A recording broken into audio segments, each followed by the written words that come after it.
Erjan a vécu donc 50 ans depuis l'année dernière. Aujourd'hui, c'est la première année, donc après 50 ans, nous disons que c'est une naissance, une nouvelle naissance. L'année dernière, au 50e, donc nous avons organisé un atelier au cours duquel nous avons donc réfléchi autour des nouvelles orientations donc, du Erjan. Et c'est pourquoi cette année, nous avons choisi ce thème intitulé Jeunesse de Niassia, levier de paix, de culture et d'innovation pour un développement durable. Nous avons choisi ce thème, ce n'est pas un hasard. Nous avons choisi ce thème parce que la Casamance, dans sa globalité, a vécu des moments très très durs, notamment donc Niassia. C'est pourquoi cette année, Niassia a voulu honorer ses anciens enseignants qui ont fait 25 ans donc, dans l'arrondissement sans sortir donc, de cet arrondissement. Vous savez que pendant ces temps, c'était très très difficile. Beaucoup d'enseignants ont quitté donc, la région, mais ceux-là sont restés dans l'arrondissement pendant 25 ans sans sortir. Nous parlons aussi de la culture. La Casamance est une terre très riche en culture, notamment encore l'arrondissement de Niassia qui compte 45 villages et ces villages ne parlent pas le même langage. Il y en a ceux qui parlent le Bayot, ceux qui parlent le Bandial, ceux qui parlent le Baynouga, mais malgré tout, ces gens ont pu tenir pendant 51 ans à vivre ensemble dans une cohésion parfaite. Nous parlons aussi d'innovation. Innovation pourquoi? Parce que nous voulons que les jeunes épousent donc la formation professionnelle pour que demain, ils puissent se prendre en charge, soit par l'auto-emploi ou alors donc l'emploi salarié. C'est pourquoi cette année, donc, la particularité, on a introduit des formations de courte durée qui seront sanctionnées par des attestations. Tout le monde sait aujourd'hui que l'enseignement général, les élèves qui reviennent ou bien les étudiants qui reviennent avec des diplômes pleins de sacs, mais quand tu leur demandes de te réaliser quelque chose, même une ampoule grillée à la maison, ils te disent je ne sais pas comment le faire.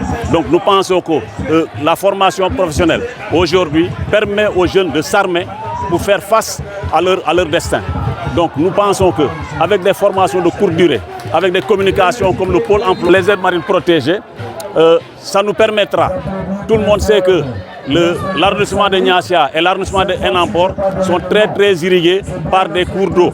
Et ces cours d'eau aujourd'hui sont vraiment déserts. La mangrove qui faisait de cette partie de l'arrondissement une belle partie, une belle mangrove, il faut donc que les jeunes prennent le reboisement de cette mangrove de 2 mains. Donc pour nous, ce sont 2 choses très importantes que les jeunes doivent s'approprier. Nous allons encore avoir la 3e communication le vendredi sur l'acte 3 de la décentralisation et le foncier. Tout le monde sait qu'aujourd'hui nous allons vers l'acte 4.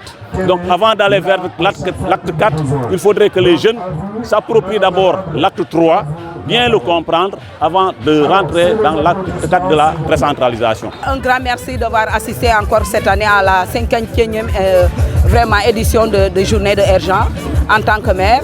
Et cette année, ça m'a vraiment beaucoup plu avec le thème qu'ils ont choisi comme Jeunesse de Niassia, levier de paix, de culture et d'innovation. C'est vraiment une thématique qui m'a beaucoup plu parce qu'il y a deux mots vraiment sur lesquels je me suis appesantie au moins pour vraiment lancer un appel solennel, surtout à la jeunesse de l'arrondissement de Niassia. Parce qu'on voit que ces 3 dernières années, nous vivons vraiment quelque chose qui ne nous plaît pas. Nous mettons de l'argent pour accompagner la jeunesse, mais au finish, on voit qu'il y a beaucoup de choses qui se passent. Il y a trop de violence, ce qui fait que les jeunes, des fois, ils ne parviennent même pas à jouer leur finale à cause des problèmes, à cause des querelles. Ils se battent à tout bout de champ lors des événements. Et cela vraiment, en tant que maire, cela ne nous plaît pas beaucoup, ne nous plaît pas du tout. Donc si cette année, ils ont choisi comme thématique les questions de paix, vraiment, je pense que c'est une très bonne chose pour eux. Ils ont conscience vraiment de ce qui se passe, de ce qu'ils sont en train de faire. Et je pense qu'à partir de cette année, vraiment, ils vont beaucoup mettre de l'eau sur vraiment leur comportement et leur manière de faire.